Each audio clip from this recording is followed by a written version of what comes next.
একবিংশ শতাব্দীর শুরুর দিকেও বাংলাদেশে বিয়ের মতো বড় ধরনের অনুষ্ঠান মূলত পারিবারিকভাবেই আয়োজন করা হতো।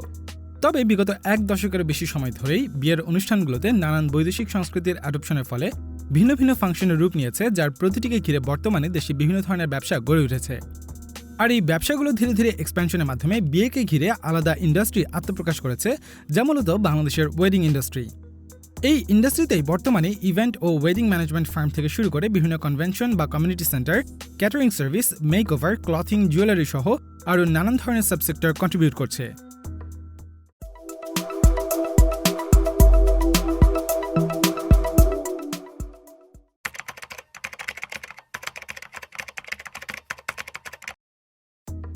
1990-এর দশকেও বাংলাদেশের বিয়ের অনুষ্ঠানগুলো সাধারণত বাড়ির উঠোনে, খোলা মাঠে কিংবা বাসার ছাদে প্যান্ডেল সাজিয়ে আয়োজন করা হতো।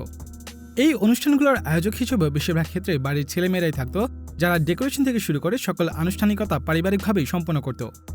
এছাড়া খাবারের আয়োজনেও থাকত মাংস, পোলাও আর মিষ্টি দইয়ের মতো সাধারণ আইটেমগুলোই, যার বাজার সদাই পরিবারের লোকেরা নিজেরাই করে এনে লোকাল কোনো বাবুর্চি দিয়ে তৈরি করাতো।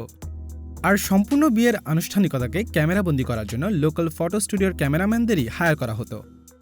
তবে 2000 সাল থেকেই বাংলাদেশের স্যাটেলাইট চ্যানেলের সংযোগ বাড়তে শুরু করলে অডিয়েন্সদের মাঝে প্রচুর পরিমাণে হিন্দি সিনেমা ও সিরিয়াল দেখার অভ্যাস গড়ে ওঠে এবং দেশের মানুষের মাঝে ইন্ডিয়ান কালচারের অ্যাডপশন বাড়তে থাকে।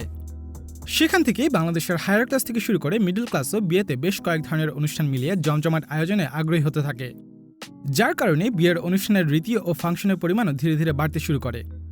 যেমন পূর্বে বর ও কনের মেহেদি ও গায়ে হলুদের প্রোগ্রাম একই দিনে সম্পন্ন করা হতো, কিন্তু ইন্ডিয়ান কালচার অ্যাডপশনের ফলে অনুষ্ঠানগুলো আলাদা আলাদা ফাংশনের রূপ নিতে থাকে এবং নতুন নতুন আরও কিছু প্রোগ্রাম যুক্ত হয়, যার কারণে কিছু অনুষ্ঠান ধীরে ধীরে এলাকাভিত্তিক সরকারি অথবা ব্যক্তি মালিকানাধীন কমিউনিটি সেন্টারগুলোতে আয়োজন করার ট্রেন্ড শুরু হয়।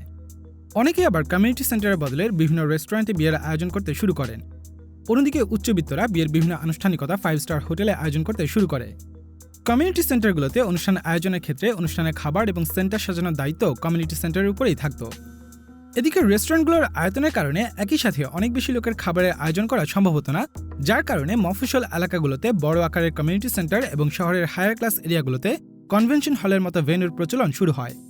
অপারেটিং এরিয়া বড় হয় কোনো কোনো কমিউনিটি সেন্টারে একই সাথে কয়েকশো এবং কনভেনশন হলগুলোতে একত্রে কয়েক হাজার লোকের ধারণ ক্ষমতা থাকে। এছাড়া বাংলাদেশে গত কয়েক বছরে ডেস্টিনেশন ওয়েডিংয়ের প্রবণতাও বেড়েছে। দেশের বিভিন্ন সেলিব্রিটি এবং উচ্চবিত্তদের মধ্যে অনেকেই ঢাকার বাইরে বিভিন্ন রিসোর্টে বিয়ের বিভিন্ন আয়োজন ও আনুষ্ঠানিকতা সারছেন। এক্ষেত্রে সম্পূর্ণ বিয়েতে প্রয়োজনীয় সকল জিনিস সোর্সিং করে সময়মতো ওয়েডিং ডেস্টিনেশনে পৌঁছে দেওয়া এবং গেস্টের থাকা খাওয়া থেকে শুরু করে পুরো বিয়ের লজিস্টিক্স হ্যান্ডেল করতে ওয়েডিং প্ল্যানার খুবই গুরুত্বপূর্ণ ভূমিকা পালন করছে। এছাড়া বর্তমানের বিয়েগুলোতে ভেন্যু ক্যাটারিংয়ের পরপরই অন্যতম রিকোয়ারমেন্ট থাকে ওয়েডিং ফটোগ্রাফির। শুরুর দিকে দেশের স্বনামধন্য ওয়েডিং ফটোগ্রাফাররা শুধুমাত্র ফটোগ্রাফির মধ্যে সীমাবদ্ধ থাকলেও বর্তমানে কাপলদের নিয়ে গল্প তৈরি করা এবং কাপলদের নিজেদের গল্পকেই দৃষ্টিনন্দন সিনেমাটোগ্রাফির মাধ্যমে ফুটিয়ে তোলা হচ্ছে শর্ট ফিল্ম আকারে। সময়ের সাথে সাথে স্বনামধন্য ওয়েডিং ফটোগ্রাফারদের পাশাপাশি এই সেক্টরে নতুন নতুন অনেক এজেন্সিও যুক্ত হয়েছে। বাংলাদেশের বিয়েতে যুগ যুগ ধরে চলে আসার রীতি মেয়েদের জন্য বেনারসি শাড়ি আর ছেলের জন্য পাঞ্জাবি, এই রীতি থেকেও অনেকেই সরে এসেছে। বিয়ের শপিংকে ঘিরে তৈরি হয়েছে সম্পূর্ণ ভিন্ন একটি সেক্টর, যেখানে ড্রেস, জুয়েলারি, জুতো থেকে শুরু করে আছে বিভিন্ন অ্যাক্সেসরিজও। বর্তমান সময়ে জামদানি, কাতান, সিল্ক, মসলিন শাড়ির পাশাপাশি লেহেঙ্গা এবং গাউনও পরছে মেয়েরা। একটা লম্বা সময় ধরে এসব শপিংয়ের জন্য দেশের এলিট ও উচ্চবিত্তরা দেশের বাইরে ইন্ডিয়া থেকে শপিং করলেও গত দশকের মাঝামাঝি থেকে দেশেই বেশ কিছু ডিজাইনার ব্র্যান্ড তৈরি হয়েছে। ইনফ্যাক্ট টিবিএস নিউজের একটি তথ্যসূত্রে বাংলাদেশে বিয়ের বিভিন্ন আনুষঙ্গিকতাকে ঘিরে বেশ কিছু সেক্টর ও সাবসেক্টর তৈরি হয়েছে, যার আনুমানিক মার্কেট সাইজ প্রায় 1200 কোটি টাকা। যদিও একটি বিয়ের অনুষ্ঠান আয়োজন করতে লাইটিং থেকে শুরু করে মিষ্টি, কাপড়, জুয়েলারি এবং ফুলের মতো বিভিন্ন জিনিসের প্রয়োজনীয়তা থাকে, তবে এই আয়োজনগুলোতে ভেন্যু, ইভেন্ট ম্যানেজমেন্ট এবং কেটারিং মূলত 3টি এসেনশিয়াল প্লেয়ার। পূর্বে দেশের বিভাগীয় শহর থেকে শুরু করে প্রত্যন্ত গ্রামাঞ্চলে পর্যন্ত বিয়ে, কমিউনিটি গ্যাদারিং, কর্পোরেট অনুষ্ঠান আয়োজনের জন্য খোলা মাঠ কিংবা বাড়ির উঠান ব্যবহার করা হলেও একবিংশ শতাব্দীর শুরু থেকেই তা পরিবর্তন হতে শুরু করে। বর্তমানে বাংলাদেশের প্রায় প্রতিটি বড় শহর থেকে শুরু করে দেশের প্রায় সকল বিভাগীয় ও জেলা শহরেই এ ধরনের অনুষ্ঠানে আয়োজন করার জন্য বেশ কিছু ভেন্যু রয়েছে। রাজধানী হিসেবে ঢাকার প্রায় প্রতিটি এলাকাতেই চাইনিজ রেস্টুরেন্টগুলোর পাশাপাশি মাল্টিপল কমিউনিটি সেন্টার ও কনভেনশন সেন্টার তৈরি হয়েছে। এলাকা অনুযায়ী এসব ভেন্যুগুলোর আয়তন এবং সার্ভিসের ধরনও ভিন্ন ভিন্ন হয়ে থাকে। যেমন ঢাকার বড় এবং নামকরা কনভেনশন হলগুলোর মধ্যে রয়েছে আইসিসিবি, বিআইসিসি, ফ্যালকন হল, Gulshan shooting club convention hall ইত্যাদি। এছাড়াও ঢাকায় বিয়ে, শাদী এবং বিভিন্ন কর্পোরেট কিংবা সোশ্যাল ইভেন্টের জন্য কয়েক হাজারের বেশি কমিউনিটি হল ও কনভেনশন সেন্টার রয়েছে। এদের মধ্যে প্যারাগন কনভেনশন হল কর্তৃপক্ষের সাথে কথা বলে জানা যায়, বর্তমান সময়ে বিয়ের আয়োজনে বেশ ভিন্নতা এসেছে, যার কারণে বাসাবাড়ির ছাদে এসব অনুষ্ঠান আয়োজন এবং বেশি সংখ্যক মানুষের জায়গা দেওয়া সম্ভব হয় না। ফলশ্রুতিতে এক্সট্রা হ্যাসেল কামাতে কমিউনিটি সেন্টার ও কনভেনশন হলগুলোর প্রেফারেন্স বেড়েছে।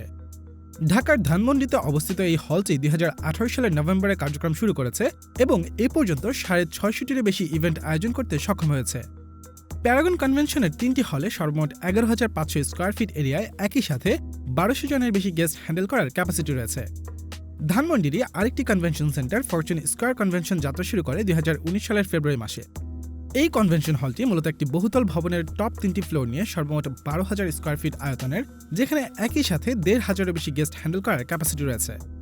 এ পর্যন্ত 350-এরও বেশি ইভেন্ট আয়োজন করতে সক্ষম হয়েছে এই কনভেনশন সেন্টারটি। দুটি কনভেনশন হলই আয়োজিত ইভেন্টের জন্য খাবারের মান ধরে রাখতে নিজস্ব কেটারিং সার্ভিসও দিয়ে থাকে। বিভিন্ন ভেন্যুতে আয়োজিত বিয়ের ভিন্ন ভিন্ন অনুষ্ঠান কিংবা কর্পোরেট ইভেন্ট কিংবা সোশ্যাল গ্যাদারিংগুলোতে মানসম্পন্ন ও সুস্বাদু খাবারের চাহিদা মেটাতে ক্যাটারিং সার্ভিস গুরুত্বপূর্ণ ভূমিকা পালন করে।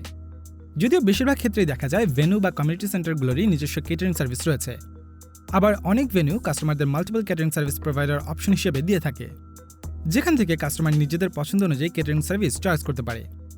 আবার অনেক ক্ষেত্রে ভেন্যু নিজস্ব কেটারিং সার্ভিস না থাকলে কাস্টমাররাই নিজস্ব কেটারিং সার্ভিস প্রোভাইডার কিংবা ইভেন্ট ম্যানেজমেন্ট প্রতিষ্ঠানের সহযোগিতায় কেটারিং সার্ভিস প্রোভাইডার হায়ার করে থাকে। বর্তমানে বাংলাদেশের বিভিন্ন জেলায় যে কোনো ধরনের ইভেন্ট সার্ভিস দেওয়ার জন্য প্রচুর পরিমাণে কেটারিং সার্ভিস প্রোভাইডার কাজ করছে, যাদের মধ্যে প্যারাগন কেটারিং অন্যতম। প্রতিষ্ঠানটির তথ্যমতে 2019 সালে যাত্রা শুরুর পর থেকে ইতোমধ্যে 2000-এর বেশি বিয়ের অনুষ্ঠান এবং 500-টির বেশি কর্পোরেট ইভেন্টে সার্ভ করেছে। প্যারাগন ক্যাটারিং মূলত একটি 360 ডিগ্রি কেটারিং সলিউশন, যা দেশি খাবার আইটেমের পাশাপাশি কন্টিনেন্টাল ফুড, চাইনিজ, ইটালিয়ান, থাই এবং মেডিটেরিয়ান ফিউশন কুইজিনও অফার করছে। প্রতিষ্ঠানটির তথ্যসূত্রে তারা একই সাথে 10,000 লোকের খাবারের আয়োজন করার সক্ষমতা রাখে। এ ধরনের ডেডিকেটেড কেটারিং সার্ভিস প্রোভাইডারদের পাশাপাশি বর্তমানে বিভিন্ন রেস্টুরেন্ট এবং বড় বড় হোটেল চেইনগুলো বিয়ের অনুষ্ঠান কিংবা কর্পোরেট ইভেন্টগুলোতে কেটারিং সার্ভিস প্রোভাইড করে থাকে। কমিউনিটি সেন্টার কিংবা কনভেনশন হলের ডেকোরেশন সার্ভিস সাধারণত গতানুগতিক ধারার কিছু নির্দিষ্ট ডিজাইনের মধ্যে সীমাবদ্ধ থাকত বিধায় ধীরে ধীরে ডেকোরেশনের জন্য ওয়েডিং ও ইভেন্ট প্ল্যানারের চাহিদা তৈরি হতে থাকে। মূলত 2010 সালের পর থেকে ওয়েডিং ও ইভেন্ট প্ল্যানারের সংখ্যা বাড়তে শুরু করে। কম্পিটিশনে টিকে থাকতে এসব প্রতিষ্ঠানগুলো ওয়েডিংয়ের পাশাপাশি বিভিন্ন কর্পোরেট ইভেন্টও কভার করতে শুরু করে। এছাড়া ওয়েডিংকে টার্গেট করে এসব প্রতিষ্ঠানগুলো আরও বিভিন্ন ধরনের সার্ভিস দিতে শুরু করে, যেমন বিয়ের বিভিন্ন আনুষ্ঠানিকতার জন্য ক্লায়েন্টের প্রেফারেন্স অনুযায়ী ভেন্যু ডেকোরেশন থিম কেমন হবে এবং ডেকোরেশনের বিভিন্ন সরঞ্জামাদি ও ম্যাটেরিয়াল, খাবার আইটেমের মতো সার্ভিসগুলো দিয়ে থাকে। বর্তমানে বাংলাদেশে কয়েক হাজার ওয়েডিং প্ল্যানার ও ইভেন্ট ম্যানেজমেন্ট ফার্ম রয়েছে। এদের মধ্যে সিগমাস, শাহজাহান, সিগনেচার ওয়েডিং অন্যতম। এছাড়া 2018 সালে যাত্রা শুরু করা ওয়েডিং প্ল্যানার ও ইভেন্ট ম্যানেজমেন্ট আজওয়া ইভেন্টস এখন পর্যন্ত 1000-টিরও বেশি ইভেন্টের আয়োজন করেছে। এই ইভেন্ট ম্যানেজমেন্ট ফার্মটির তথ্যসূত্রে ফার্মটি ক্লায়েন্টদেরকে venue decoration, catering, bridal and groom shopping, ফটোগ্রাফির মতো বিভিন্ন সেবা প্যাকেজ আকারে অফার করার পাশাপাশি ক্লায়েন্টের রিকোয়ারমেন্ট অনুযায়ী বিভিন্ন সার্ভিসও দিয়ে থাকে। এছাড়াও আজওয়া ইভেন্টস ক্লায়েন্টের জন্য ভেন্যু সিলেকশন ও বুকিং সেবা এবং ডেস্টিনেশন ওয়েডিংও অর্গানাইজ করে থাকে। একটি বিয়ের অনুষ্ঠান আয়োজনের জন্য মেকওভার আর্টিস্ট থেকে শুরু করে বিয়ের কার্ড প্রিন্টিং, বর ও কনের কাপড় এবং জুয়েলারি, ফুল, মিষ্টি সহ আরও নানান বিষয় জড়িত রয়েছে। মূলত বর্তমান সময়ে ভিন্ন ভিন্ন কালচার অ্যাডপশনের ফলে বাংলাদেশের ওয়েডিং কালচার আরও ডাইভার্সিফাই হয়ে উঠেছে।